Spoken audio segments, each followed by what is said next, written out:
Magandang hapon sa inyong lahat.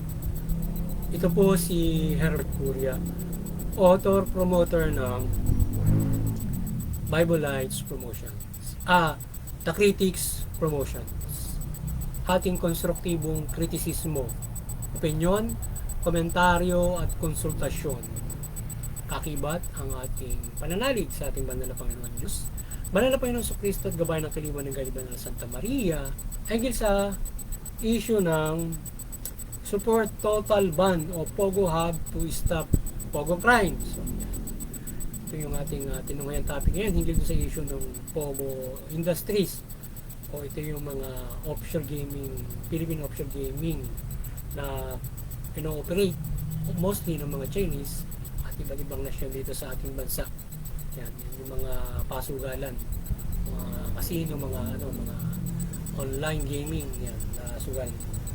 So Senate now is approaching on total ban of Pogo Hub in the Philippines amid crime occurrences and national security on Pogo Industries. In Senate hearing of Risa Ontiveros panel with other government agencies form a solid and strong visions of total ban of Pogos. Ngayon ay ang ating Senado doon sa kanilang mga pag-iimbestiga o yung panel nila na ginagawa ngayon ng Risa Ontiveros lalong-lalo na doon sa investigasyon doon sa doon sa mayor ng Tarlac ay at iba't iba pa nilang investigasyon. Nakabuo sila ngayon with other government agencies na nakabuo sila ng vision na itotal ba na nga naman yung Pogo sa bansa at ito ay maiwasan yung krimen, katiwalian na nagbubula sa Pogo operation o Pogo industries. The Philippines now is almost a Pogo hub in Asia if we analyze the situation of Pogo industries operations in our country. Napakaraming Pogo establishment na nadidiscover at nahuhuli sa kanilang operasyon like Pasay, Tarlac, Pampanga at mayroon pa sa Cavite di Omano still operational etc. etc. So ang mga Pogo hub sa bansa ay halos pag-aari ng mga Chinese businessmen at may mga investigations pa ang mga ilang senador na tied ito sa local syndicate at international syndicate. So yan.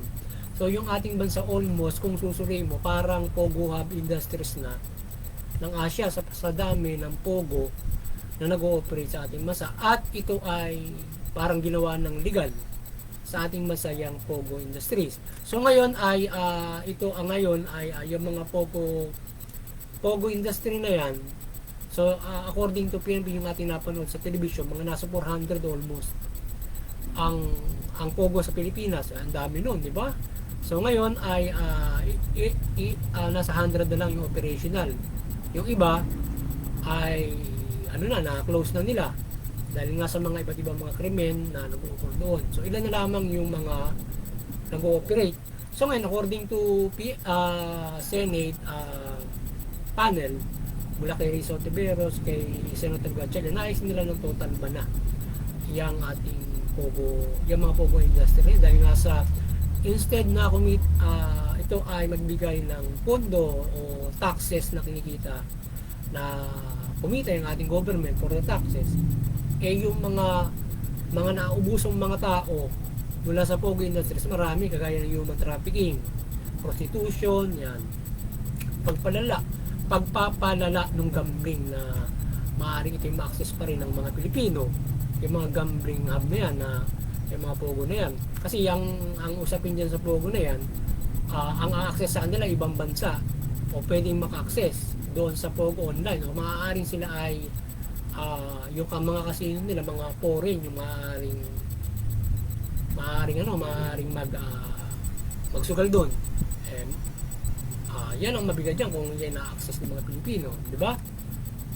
At saka yung mga nasa internet, kung ma-access ng mga Pilipino yan nasa internet yan dahil yung internet open and makakontrol mo ba na hindi ma-access ng mga Pilipino yung nasa internet kung yan ay abroad lang ang target na mga magsusugal ang pwedeng ma-access ng mga apps nila, di ba? So, yun ang mga problema dyan. So, ngayon ay hindi naman yan yung bali yung talagang point na kanilang nahuhuli na ating pamalan na human trafficking. Yeah.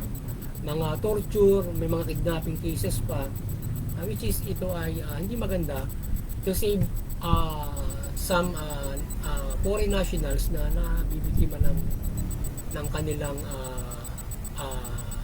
kidnapping and human trafficking. So dapat talaga na pagtuunan ng pansin ng Senado, Kongreso, pamalaan kung ito ay dapat i-close o ito ay dapat talaga makapag-operate at masita nilang mabuti yung operasyon kung ito ay hindi gumagawa ng ito. Kaya yan ang malaking problema, lalo na kasi kung mayroong tinatawag na kung may lagayan o maaaring yung mga nasa pamalaan, kagaya halimbawa yung sa Go ay ang usapin doon ay parang siya ay involved, para padrino siya nung Pogo industry at mga ilang mga kawani ng ating PNP o sino man nasa pamalaan. So kapag mayroong kadrino at yun ang hindi maganda dahil sa kaya na kapag o-operate sila ng may illegal na ginagawa at maaaring ang ating pamalaan ay threat pa sa national security na according to Senator Lisa Ontiveros na maaaring itinangahak ng mga government sites o mga data. So kaya pag-aralang mabuti yung total ban at sa ating side ay tayo ay talagang hindi rin sang-ayon diyan sa Pogo Industries na yan. Ngayon dapat pag-aralan mabuti kung dapat. Kasi nga kagaya mayroong mga ganong klase ng mga human trafficking. So mami-maintain ba nila na nasisita nila yung establishment kung yan ay mayroong mga ganong klase ng mga nangyayari. Siyempre pwedeng itago yung establishment yan. Dapat yung establishment mo ganito, puro ganyan lang. Diba? May sita ka buwan-buwan, diba? Parang ganon. Random. Hindi malalaman kung kailan ka pupunta ron. Kung nalalagyan mo yung pulis o yung mga sumisita, halimbawa from Pagcor, Maninita ron, or from DILG, hindi sa pulis, halimbawa, maaaring pwedeng malagyan para ma-maintain yung kanilang mga illegal activities doon. So, tingnan kung dapat ng total ban or magkakaroon ng isang stricto na pagbabantay noong mga Pogo operation para walang ganyan. Kaya lang siguro sa dami nung nahuli, siguro total ban na rin ang gawin ng ating pamahalaan. So yung kasalukuyang investigation dito sa Mayor Go ng Tarlac ay sinasabing for national security rin bilang napaginalaan ng Chinese intelligence o asset ng Chinese sa bansa yung Go. So yan. At iba't iba pa siguro mga establishment na yan ay maaaring pamahayanan ng mga halimbawang Chinese intelligence or etc. mga sindikato mas mahirap dahil sa kriminalidad na nagagawa nila. So kaya kung ano man yun na i-exist na panood natin, mabigat yun at maaaring iba pa na pumapatay ng tao na hindi pa rin na maaaring hindi na nababalita. So yun ang mahirap doon. Kung mayroong human trafficking at pumapatay sila ng tao, lalo na Pilipino, yan ay hindi maganda para sa ating bansa at hindi ito makatutulong sa ating ekonomiya at kaayusan at for the safety of everybody else, di ba? So yun, kaya syempre hindi lang kaunlaran kundi yung tao. Syempre pagmamahal natin sa tao na makapamuhay ang bawat isa nag-i-exist na maayos, may mahusay na trabaho pero kung gano'n ang gagawin, di ba? Dahil nga sa yan ay pasugalan, may illegal activities, mauwi na mayroong pinapatay, di ba? Yan ang mabigat doon.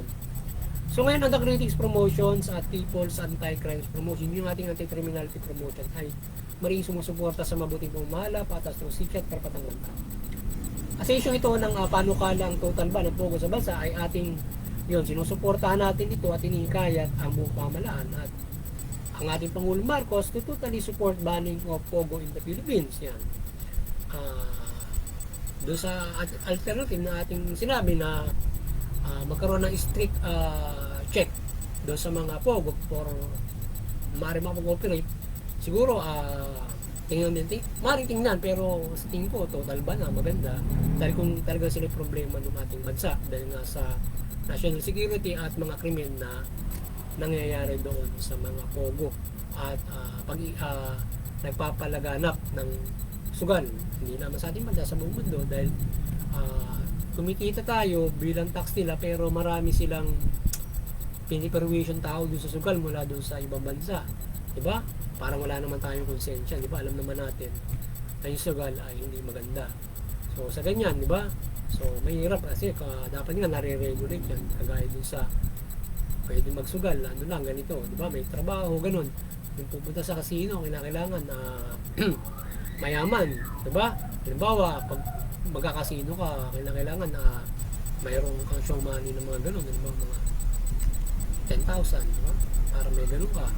Hindi ka makapagkakasino na para kung pumasok doon ng isang illegal na pasugalan, di ba? Pwede na lang makapagsugal basta mayroon kang itataya lang. Yun. Mahirap yung pagpapalaga kasi hindi maganda yung sugal na may pagpapalaganap ng talagang sugal. So ngayon mayroon namang mga iba't ibang mga games na maaaring acceptable, gaya ng loto, di ba? Kaya lang nung investigan siya, mayroon pa rin hukos-pokos kahit 10 piso lang, 20 pesos, di ba? So kaya mahirap yung almost parang nagiging sugal na rin yung loto, pero may turing siya na donasyon, tigba 20, di ba? Parang rapol lang. Pero nagiging mayroong mga nagiging parang, syempre nagiging parang sugal dahil sa laki ng tatamaan. At may mga mayroong nagiging para sinasabing focus yung imbestigahan ni Senator Tulfo. So ngayon ang Pogo ay maraming krimen na ginagawa sa kanilang operasyon, kagaya ng human trafficking, iba't ibang pagmamaltrato ng kanilang empleyado at mga pang-abuso sa iba't ibang nationality mula Chinese worker din. So may mga Pilipino din na workers. Kaya ba yung may mga torture pa, mabigat yung torture, lifetime yan eh.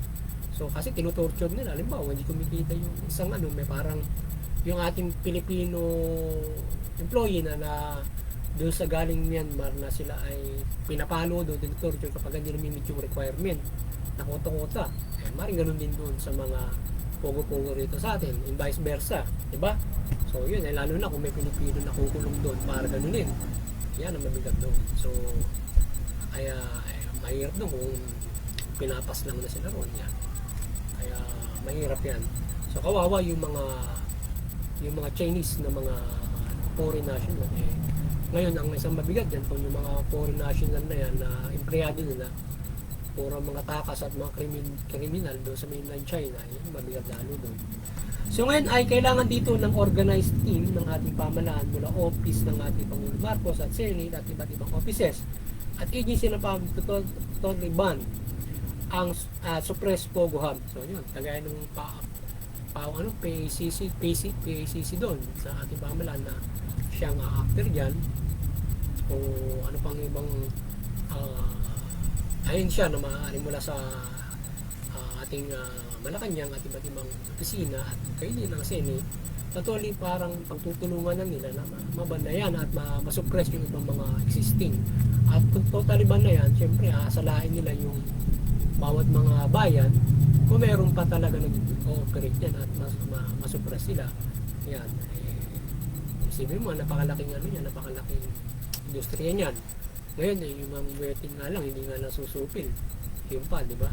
So kaya dapat sa laki ng pera na nagayan dyan, talagang isang malaking isang malaking talagang problema at sakit sa ulo yung ganyang klase ng gambling o gambling operation o illegal gambling. Lalo maging illegal gambling yan. Ngayon, kahit legal, parang naging malaya sila sa kanilang illegal operation. Buti na lang mayroon nakatatakas doon para magreklamo against doon sa mga illegal activities nila. So yun, ayun na, huhuli na papasara. Sana hindi na pagbubukas yung mga ganun dahil mabigat yung krimen kung magbabago lang ng title ng kanilang business yun, maaaring mabago na uli, di ba? Lilipat lang ng building, halimbawa. So, mag-invest ulit ng panibago, di ba? So ang mga Pogo Hub na ito ay kahit na iban sa bansa, ay gagawa pa rin ito ng mga illegal operation na dapat aware ang ating pamahalaan to suppress them. Kailangan ng accountable team dahil they can be tempted na malagyan ng malibang lagay not to suppress and arrest them. So dapat accountable yung team ng pamahalaan na maliban sa iban ay yung patuloy na magbabantay at susupil sa kanila para totally wala na makapag-operate. Kung yung team na yun malalagyan mo ay milyon-milyon, siyempre siperwin ng mga bungangaan nila at palalabasin nila wala nag-operate. Basta bandang huli kapag mayroon na naman nakatakas, mabibisto na naman na ganun, di ba? Balasahan na naman ng mga opisyal, tanggalan, yan, investigasyon na naman, di ba? Ganyan kapag sumingaw, di ba? So kaya dapat natin merong accountable tayo ng mga nasa gobyerno against them, at syempre yung mga tao ay maging maging tumulong din sa ating pamahalaan na maalalaman nila na may ganyan, i-report kaysa magtrabaho ka pa dun sa mga Pogo industries. So i-report na kasi kahit kailangan mo ng trabaho sa ibang industriya ka magtrabaho, kahit manggagawang manufacturer ka lang o empleyado kong pangaraniwan sa iba, yan. Minsan kasi maaari maloko ka, parang palabas nila call center lang, pero yung pala Pogo pupuntahan mo, di ba? Alam mo mag-apply ka ron, di ba? Staying, problema ka na, ganun pala yun. So this step is not easy to suppress this Pogo industry dahil sa maraming kakibat din sila na naprotekta sa kanila. Maliban dyan, high threat sila at mga sindikatong kasabot nila to protect their illegal activities. Diba? Mahirap isupil dahil nga sa may mga kasabwat na opisyales o mga nasa gobyerno, enforcement. So ngayon kung yung malalaking opisyal ng ating pamahalaan ang siyang manguna para supilin ito, maaaring siyempre mas malakas sila dun sa mga ibang opisyal na mga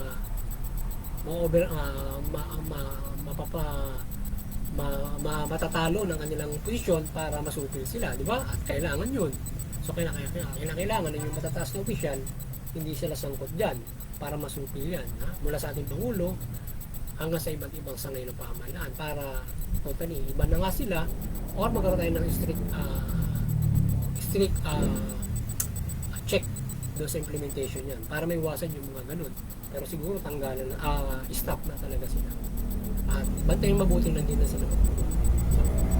Mahala na yung mga bansa kung paano na sila papatupad na maiwasan na makapagtayo ng Pogo. Sa ngayon, kung magkakaisa yung bawat mga bansa, ang mangyayari o Asia, mangyayari maiwasan yung pasugalan na ganyan. So, malaking gaan yan dahil sa yung mga tao, yung pera nila hindi doon sa sugal pupunta. Kahit pa sabihin mo yan ay malaking industriya, hindi ba sadya yung ikot ng pera dyan sa iba mapupunta. Kasi yung pera ng mga tao na ipansusugal dyan, madadivert o mailalagay sa ibang industriya o sa ibang mga pagkakaabalahan o ibang libangan. Kasi yung iba lilibangan mo sarili mo sa sugal. Hanggang sa magumun ka, mare-reclaim yung buhay mo. So ngayon ilalagay nila yon sa ibang mga pagkakaabalahan nila o pagkakalibangan na mas maganda kaysa doon sa sugal, di ba? So yung economy ikikot pa rin na maganda sa buong mundo out of this Pogo industries, di ba? So mapupunta lamang sa ibang industriya yung pera ng mga tao na maaaring pinaglilibangan nila sa mga sugal. Sa ibang industriya iikot yan. So hindi nawawala ang ikot ng pera, di ba? So ang maganda na mabawasan yung ganyan pinagmumulan ng mga illegal na problema at katiwalian. So we pray God and Jesus Christ guide and protect Marcos administration to press the Pogo Hub in the Philippines para matigil ang illegal nilang activity sa bansa. So muli, sana magabayan ng ating Pangulong Marcos yung administrasyon niya para masupil yung mga Pogo na yan at hindi magkaroon ng problema sa ating bansa hindi mula dyan. So makatulong tayo sa isang tao na masalba natin yung buhay nila mula dito sa maaaring kasapitan nila sa ganitong klase ng mga na mga hanap buhay industriya na pasugalan na maaari silang mapariwara. Hindi doon sa isang magkatrabaho sila sa isang mahusay na industriya na hindi naman sila mapapariwara. At ang mga tao matulungan natin na maiwasan nila yung ganyang klase ng mahikaya sa mga sugal na online para hindi sila nagugubon dyan, lalo na mga Pilipino makapagsugal dyan. Yung pera nila mailagay nila sa iba, diba? Savings sa ibang pagkakaabalahan na makatutulong pa sa kanila. So ngayon ang kaliwanagan ng Banda ng Santa Maria ay bumabay sa ating bansa mula pamahalaan mga Pilipino. Yung pamahalaan mamahala ng mabuti, matuwid, patas na hustisya at tugulin yung karapatang banta. Yung mamaya sumunod tayo sa pamahalaan, suportahan natin yung mabuting pamahala, karapatang banta, patas na hustisya. Sa gayon, iiral yung kapayapaan, kaayusan. Kung iiral yan, magkakaroon tayo ng mahusay na kaunlaran o mamumuhay tayo sa kaunlaran. At the same time, ay higit na tayo ay makasusunod sa mabuting balita o tayo ay maisa sa praktika natin ang mabuting balita o ang pananampalataya natin nang mayroon tayong kaayusan na tayo ay mayroong magandang ekonomiya o kaunlaran. So ito ay magandang bagay para tayo ay makapanampalataya na dito. Instead na nagkakaroon ng paguluhan at mga iba't ibang bagay na nakakaapekto sa ating pananampalataya. At higit sa lahat ay tayo ay mula dyan sa pagsunod sa pamahalaan at pamamahala nila ay nagkakaroon tayo ng kaligtasan ng espiritu hanggang lubos natin may sa buhay ito. So hindi tayo mahihirapan na makapamuhay tugulin maisakatuparan ang mabuting balita kung nagiging maayos tayo yung pamahalaan at yung mga mayan sa pagsunod sa pamahalaan. So magandang hapon sa inyo lahat at God bless you. Sana nakapagsabaw naman ang The Critics Promotions ng konstruktibong kritisismo, opinion, komentaryo at konsultasyon sa lingkong ito. Magandang hapon sa inyo lahat at God bless you all.